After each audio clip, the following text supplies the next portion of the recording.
충남 천안시에서 정말 영화 같은 사건이 발생했습니다. 도심 한가운데에 송유관이 매설돼서 이걸 기름을 노리고 넉 달 동안 땅굴을 판 일당들이 붙잡혔는데요. 정말 영화 보는 것 같습니다. 영상 먼저 보시죠. 진행하시죠. 한 달 안에 작업 끝내요. 왼쪽으로 10도 더 틀어. 수도관으로 기름을 보낸다. 작업 중지. 뭐야 이거? 네, 잡았어.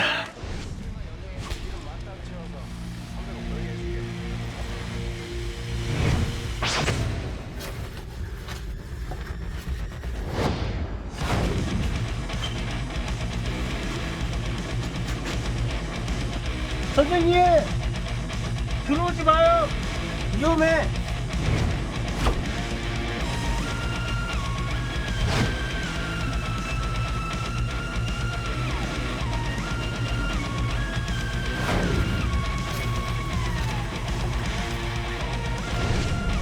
총책이 자금책, 또 기술자, 현장 관리자 등을 순차적으로 끌어들여서 이 사건 분담해서 범행에 이른 것으로. 자, 땅굴이요. 한 물류 창고의 지하 4m 아래에서 발견됐답니다. 송유관까지 그 길이만 25m에 달했는데 탄광의 갱도처럼 바닥에 선로도 깔려 있고요. 벽과 천장에는 흙이 무너져 내리지 않도록 지지하는 그 지지대까지 설치가 돼 있었다고 합니다. 권상희 평론가님, 이 작업이요. 무려 넉 달 동안 다른 중장비 없이 삽질과 곡괭이로만 했다고 하더라고요. 네, 그렇습니다. 그러니까 지난 2월부터 6월까지 약 넉 달 동안 이 작업이 진행이 됐는데요. 기계로 작업을 할 경우에 소음이 날 가능성이 있지 그렇죠. 않습니까? 이 부분을 우려해서 삽과 곡괭이로만 흙을 파냈던 것으로 전해지고 있습니다. 과거에 이 사건 외에도 이 도유 사건이라고 하잖아요. 도유 사건이 한 번 더 있었는데 과거에는 손으로 파거나 호미로 팠던 사례도 있었습니다. 이렇게 해서 파낸 규모가 어느 정도냐?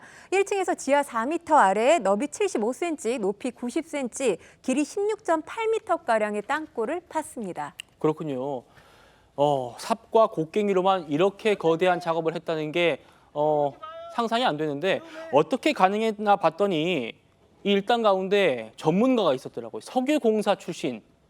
네, 그렇습니다. 이 경찰 조사 결과를 보면 일당의 리더격인 A씨, 그러니까 이 A씨가 이 관련 범행으로 이미 실형을 받고 이 교도소에서 출소한 상황이었습니다. 계획을 실행해 나간 건데요. 일단 주도 면밀하게 역할 분담에 나섰고요. 석유 절취 시설 설치 기술자, 현장 관리책, 또 굴착 작업자, 운반책 등을 공범을 그러니까 모집한 겁니다. 그 가운데서 기술자와 현장 관리책 2명도 있었는데 이 두 사람이 과거에 한국석유공사에서 근무했던 이력이 있습니다. 네. 이 2명 중에 한 명이 석유공사에서 기술을 담당했던 사람인 걸로 알려졌고요. 또 다른 한 명은 현장에서 관리 책임을 맡았던 것으로 알려졌습니다. 그러니까 나름대로 이 전문적인 식견, 관리가 필요한 부분의 일이라고 판단을 했던 것이죠. 그래서 이번 이 범행에 이 두 사람을 가담시켰던 것이 아닌가 이렇게 보여지는데요. 이 외에도 굉장히 주도 면밀하게 계획했던 내용들이 하나 둘씩 밝혀지고 있는데 네. 이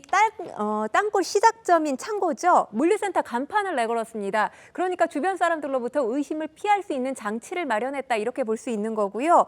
또 기름을 훔칠 때 생길 수 있는 유증기에 대비해서 환풍기, 저감 장치까지 준비했던 것으로 전해지고 있습니다. 자, 기름을 훔치려고 4개월 동안 삽질을 했는데 그렇게 치밀하게 범행을 준비해 놓고도 왜 기름은 한 방울도 못 훔친 거예요? 그러니까 이 범행 자금이 필요했는데 이 자금이 부족했던 거죠. 내부 갈등이 불거지면서 정작 기름은 단 한 방울도 훔치지 못한 겁니다. 실제로 25m 이상 땅굴을 파서 송유관이 있는 곳까지 다다르기는 했어요. 하지만 이들 사이의 갈등이 이 범행을 지체하게 만들면서 붕괴를 우려한 나머지 9m가량은 다시 묻은 것으로 알려지고 있습니다. 그렇군요. 자, 4개월 동안 정말 그 더운 날도 그렇게 했다는 거 아니에요? 이렇게 하고도 어떻게 경찰에 적발된 겁니까? 그러니까 누군가가 제보했던 것으로 알려집니다. 네. 석유관리원과 경찰, 이 동종 전과자인 주범 등 9명을 검거했고요. 그 가운데서 6명을 지금 구속한 상황이고 단순 작업자 3명은 불구속한 상태로 검찰에 송치했습니다.